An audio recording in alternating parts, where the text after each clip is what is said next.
Hello there! If you're like me, you've been eagerly awaiting the latest and greatest in text-to-image generation, and the good news, the wait is over. Midjourney version 5 is here, and it is a game changer. In fact, I took it for a spin with this prompt, close-up of an obese little boy eating a hamburger, with sauce all over his face, looking very greedy, and let me just say, my jaw hit the floor harder than a bowling ball dropped from a skyscraper. With the improved language processing of V5, all key elements that were reflected on the image left me quite impressed by how greedy the boy looks. These ultra-realistic images are so lifelike, I swear I could reach out and touch them. Be glued to the end of the video to witness these amazing images and everything you need to know about prompting in Midjourney V5. This is one AI art tool that's definitely worth geeking out over, so let's get started. For those of you who are new to the Midjourney party, don't worry, you can just search online on how to start using it. Setting up this AI art tool is a breeze, but for those of you who are already Midjourney users, get ready to take things to the next level with V5. To start using this powerful new version, there are two ways to go about it. The first way is to type /settings and select MJ version 5. It's as simple as that. You'll be up and running with V5 in no time, and don't worry if you want to switch back to previous versions, you can do so at any time using the same instructions. But wait, there's more. For those of you who like to live life on the edge, you can skip the settings and add V5 to the end of every prompt.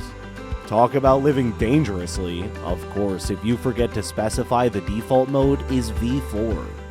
Now, before we dive into the specifics of what makes Midjourney V5 so impressive, let's take a moment to appreciate the sheer amount of work that went into creating it. V5 is actually the second model that's been trained on Midjourney's AI supercluster, which utilizes a completely different neural architecture and cutting-edge aesthetic techniques, but here's the really exciting part. According to the Midjourney team, V5 is not the final step. They're already thinking about how to take things even further and tap into the limitless power of the human imagination. So when you're using Midjourney V5, you're not just experiencing a powerful AI art tool. You're witnessing the evolution of technology and creativity with a team that's constantly pushing the boundaries of what's possible. There are a few major new features with V5. One of the standout features of Midjourney V5 is its, quote, unopinionated approach to generating images. This means that V5 is designed to provide a wide range of outputs and be extremely responsive to user input. Natural language processing has also been improved, making it easier to communicate with the AI and get the results you want. However, it's important to note that V5 operates differently from its predecessors, V3 and V4. Short prompts like keywords with commas may not work as well in V5 as they did in previous versions. The key to getting the best results with V5 is to input longer, more detailed, and explicit descriptions of what you want the AI to generate. It's also worth mentioning that the V5 we see today is a pro mode of the model, which means that it's subject to change in the future. The Midjourney team is encouraging the community to test and provide feedback so they can continue to improve the tool. They're currently working on a friendly default styling for V5, which will eventually become the default mode. But don't worry, even when that happens, users will still have that opinion to switch back to the raw mode we have today if they prefer it. Here is an example comparing V4 and V5 prompting with natural language. While this staircase looked pretty good in version 4, Midjourney V5 takes it to a whole new level of detail, from the incredibly intricately designed stained glass window to the finely textured stair rail. Every aspect of the image is more fleshed out and realistic. But it's not just the big features that shine in V5.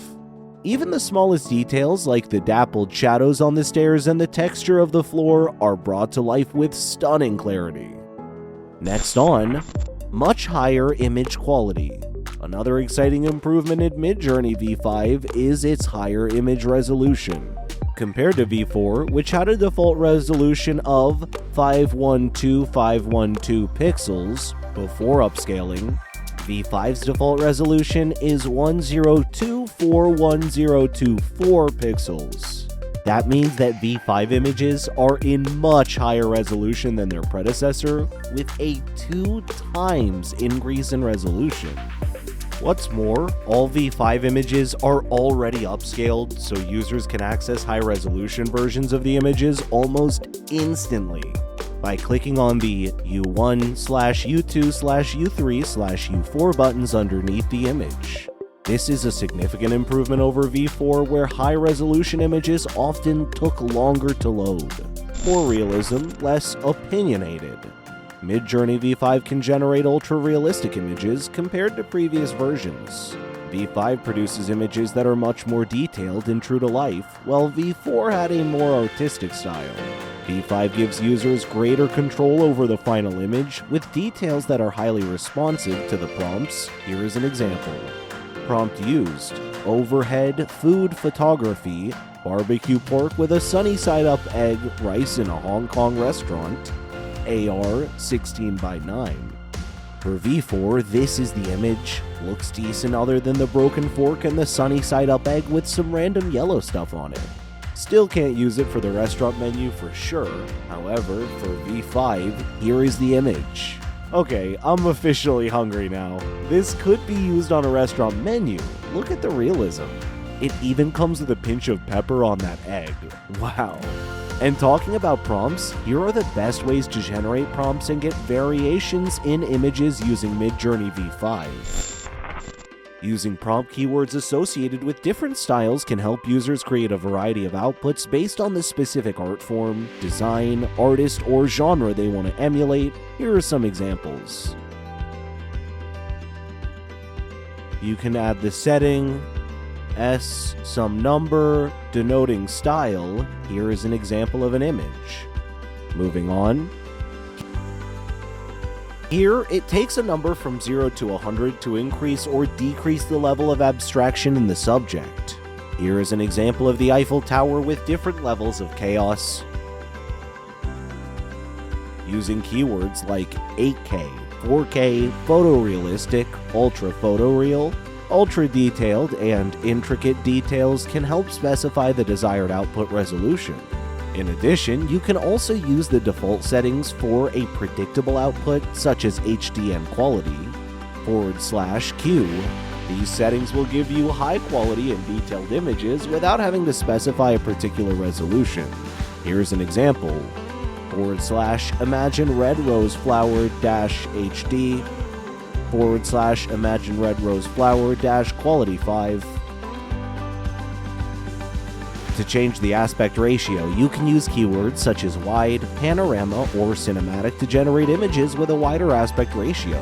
Alternatively, you can specify a specific aspect ratio using numbers, for example, 16:9 or 4:3. Keep in mind that changing the aspect ratio may affect the overall composition of the image, so it's best to experiment with different ratios and see which one works best for your desired outcome. For example, say you want an image of a jasmine in the wild, then the prompt will be Imagine Jasmine in the Wildflower, AR 4:3. However, if you want to specify a custom image size, the prompt can be Imagine Jasmine in the Wildflower -W 600 -H 300. It's worth noting that you cannot specify your custom aspect ratios, but can specify some of the standard ratios and some non-standard too. Providing a URL of an image as a seed image can help the model generate outputs that are similar in style to that image. This is because the model can analyze the image and use its visual features to inform the generation of new images. Keep in mind that the text prompts you provide will still heavily influence the output as well. Wow, that was a lot of information to take in. I hope you're as excited about Midjourney's latest AI model V5 as we are. From generating realistic images to being more responsive to natural language prompts, this model is truly a game changer. But before we go, what do you call a robot that takes a journey in the middle of the night? A Midjourney, of course. And what did the AI say to the user who kept using short prompts? I'm sorry, I can't read your mind. Okay, I know, those were pretty bad, but in all seriousness, we hope you found these discussions to be informative and helpful. If you're interested in trying out Midjourney V5 for yourself, please be sure to check out the instructions on their website. Please don't forget to like and subscribe to the channel for more tech-related content. Thanks so much for watching, and we'll see you in the next video.